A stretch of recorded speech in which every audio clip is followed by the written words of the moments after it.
What they gonna say now?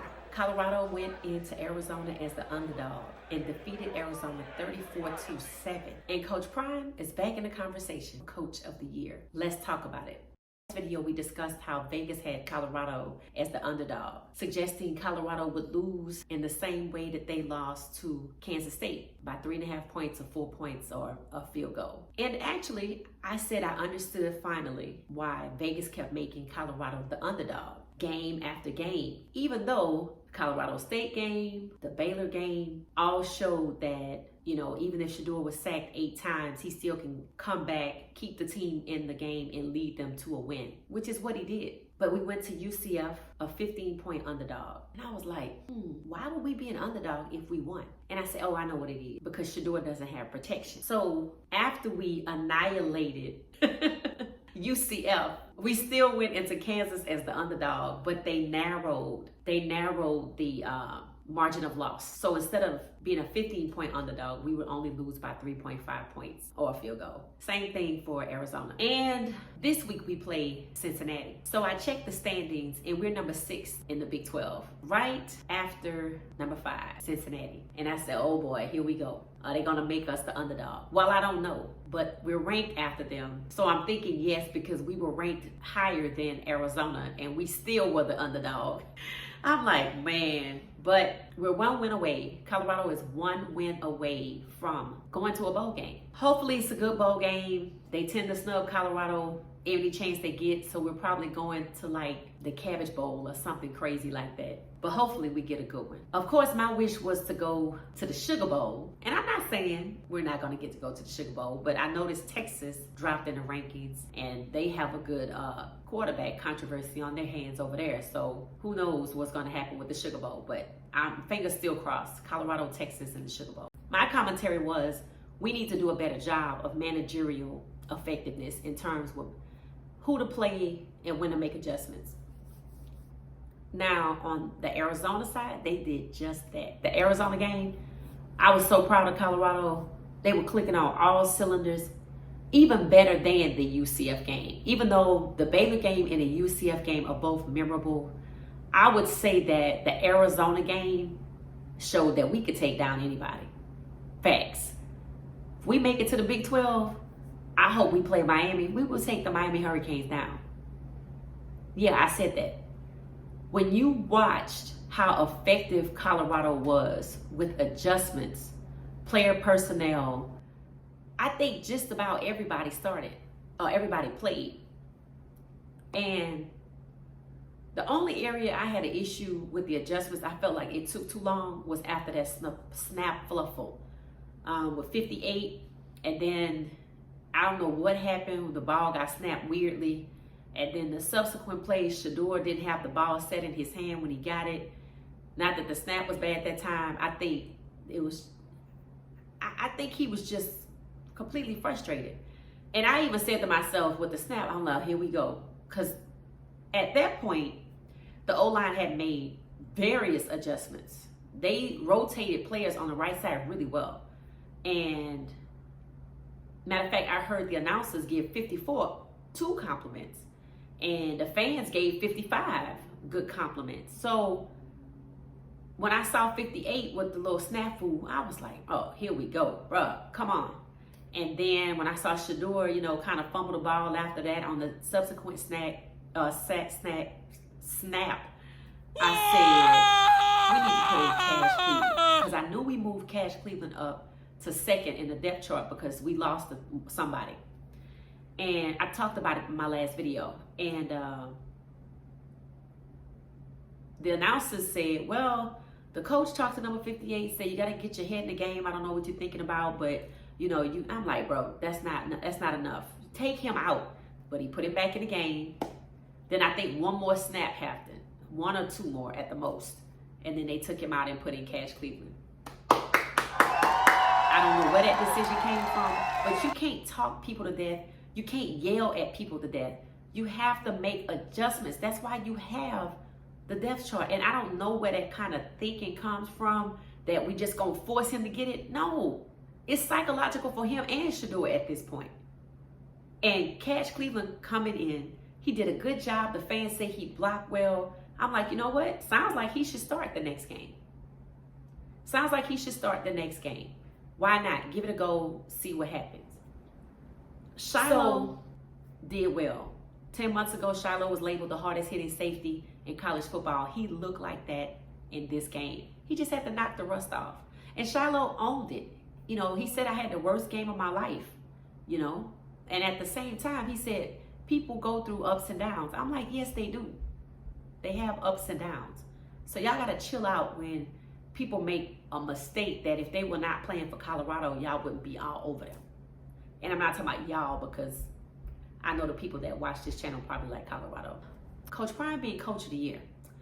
So a nod to Coach Prime. Yes, Colorado is 5-2. We should be 6-1. There's a further we get away from the Kansas State game.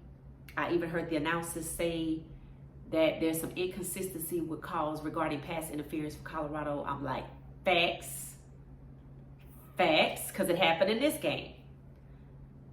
So I think people were right about the Kansas game. We got robbed because that last play from Shedeur to Will Shepherd was definitely pass interference. In fact, it was a bear hug, but they didn't call it. And I think we as Colorado should have challenged that. So we got to get better at challenging things too, because I don't know why we didn't challenge that call. But Coach Prime being Coach of the Year, absolutely, I agree with that. No other coach was more doubted, negated, said that they would fail, that they couldn't do it, couldn't coach at the Power 5 level, sabotaged. Yes, sabotaged. First year, rebuild again. The second year, 2 rebuilds. Rebuild 1, rebuild 2. Why do you think they had 2 rebuilds? And it's clicking. It's clicking. And last week, I started to get kind of nostalgic about Coach Prime's time at Jackson State, because after the Kansas State loss, just the onslaught of hatred. And with Shiloh, people hating on Shiloh, I'm like, oh my God, y'all just too much, bro. Like, just chill out. This is a football game. And, you know, I was thinking, Coach Prime is a hell of a coach. I went back and watched some more Jackson State footage from when he was there. And then I was remembering how, you know, I always say that when Coach Prime takes over a program the first year, be it Trinity Christian, where Shedeur and Shiloh went to high school and played ball. Cameron Silver Craig was there as well, and so was BJ Green. And no, BJ Green played for him when he was had a younger league, but he was coached by Coach Prime when he was younger. And then Jackson State, and then Colorado. First year, Coach Prime goes almost 500 because it is what it is. He's inheriting a program. It is what it is. But usually that first year after he takes over, say with Trinity Christian, Jackson State, they go all the way.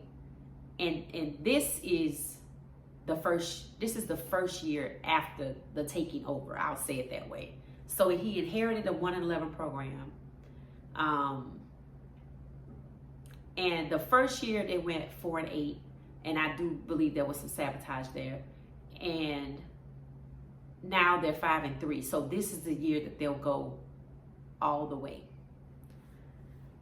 And the question is, what does that look like?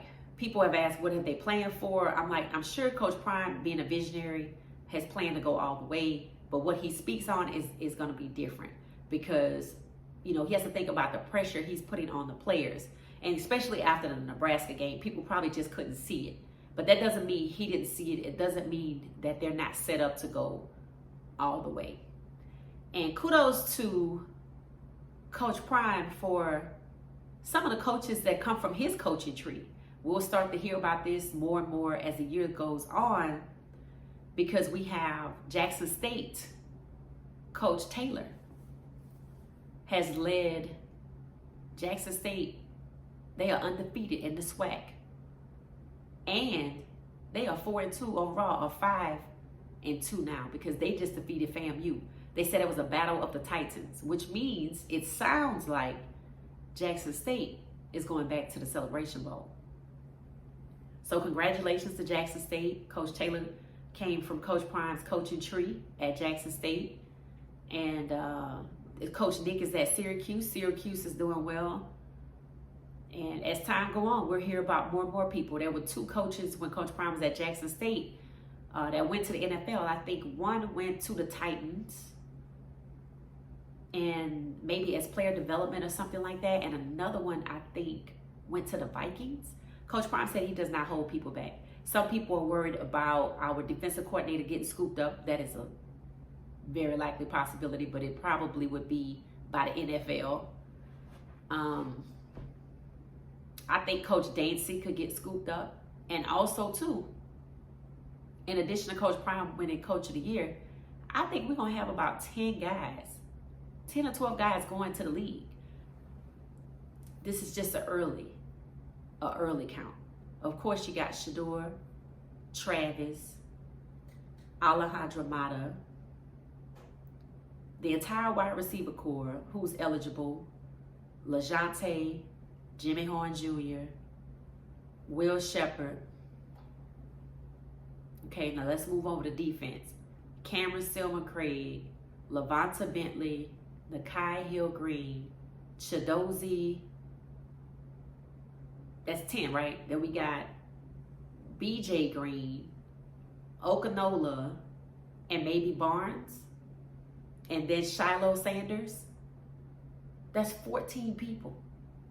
That's just an early account. I don't know if everybody's eligible. I think maybe.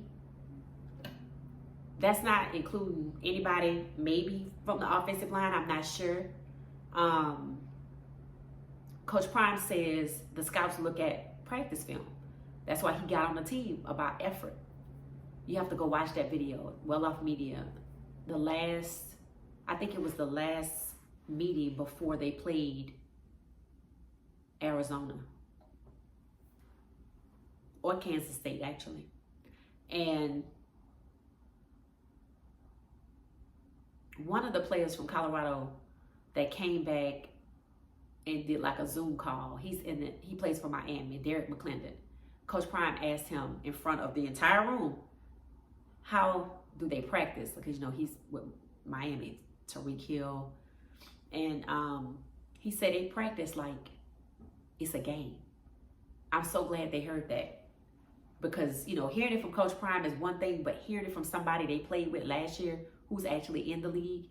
And then top 10 Xavier Weaver was on the sideline for the Colorado game. This journey is almost over.